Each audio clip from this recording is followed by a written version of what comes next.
Hi, my name is Kendra Leong, and I'm a member of the core governance team at SHE 256.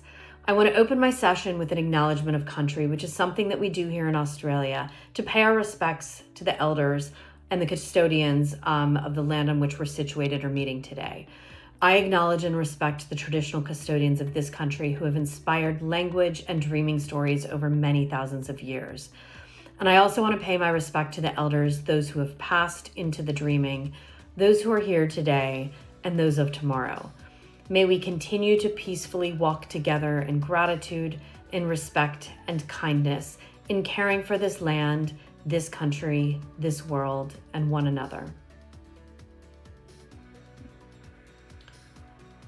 As I mentioned, I'm a member of the core governance team at SHE 256, where we serve as a voting delegate for a number of protocols in the DAO space.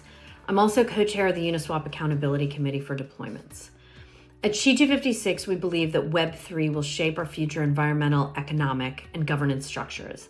And accordingly, it's crucial that those building the systems and those who compose the communities are representatives of the global diverse population which they intend to serve.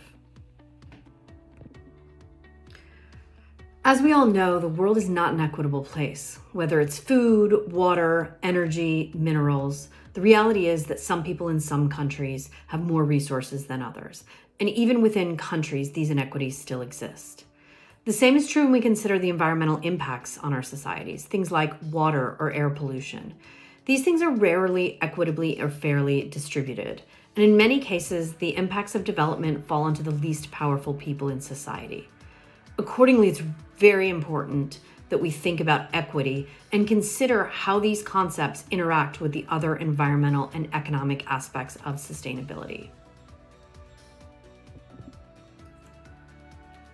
So why is governance so important? Governance ideally allows for more accountability loops to form and function well within a project's ecosystem. It also can give levers of participation to a wider landscape of communities that any project is part of, as the ecosystem grows with more composability. At its best, Web3 governance should be designed to promote the overarching ethos of decentralization as a practice, together with participation from a range of both core and peripheral users on both application and protocol levels. This provides a way to allow for more bottom-up feedback and direction where there once instead may have been closed, unilateral, siloed, or siphoned off spaces. More participatory mechanisms to generate shared worth, combined with ways to redistribute it back to those same participants, is a generational shift, one that can mean improved tools for coordinating around our shared values. I've spent almost 20 years of my career working in international development to support projects ranging from climate to clean energy to infrastructure and conservation in developing countries around the world. All of us here today are here for the common purpose of leveraging the community's capabilities and tools of Web3 to improve sustainability. And we want to lift those who are successful at helping us meet our goals. Those with diverse perspectives and lived experiences can contribute significantly to the communities and projects that we will need to lead us to a more sustainable future. According to UN Women, women remain at the forefront of the fight against climate change, leading prevention, mitigation, and adaptation efforts around the world. Research indicates that women's representation in governance systems like national parliaments leads to the adoption of more stringent climate policies, resulting in lower emissions. Their leadership in the workplace is associated with greater transparency around climate impact, and their participation in local natural resources management is linked to better resource governance and conservation outcomes. And developing nations put proportionately more of their research effort into sustainability than richer countries. So I'm advocating here today for everyone to take action to ensure equity in your communities, in your projects, and in your governance systems.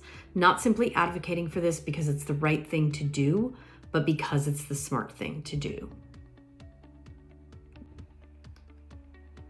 So how can you take action in your projects or communities to incorporate equity with our sustainability efforts? You can really be thoughtful about what equity means in your community or project and its import to help mobilize support and resources.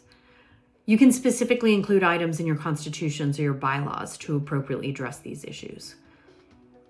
You can integrate equity specifically into your sustainability plans or strategies through a more inclusive process. You can collaborate with organizations who focus on equity, like SHE 256, to achieve common goals. You can set equity goals that specifically address the needs of marginalized members of the community. And you can use data and establish performance measures to track your progress. I want to thank the Sustainability Blockchain Summit, the SBS Earth Committee, Filecoin Green, and all of the partners for putting on such an amazing series and giving me the opportunity to highlight the crucial connections among sustainability, equity, governance, and Web3.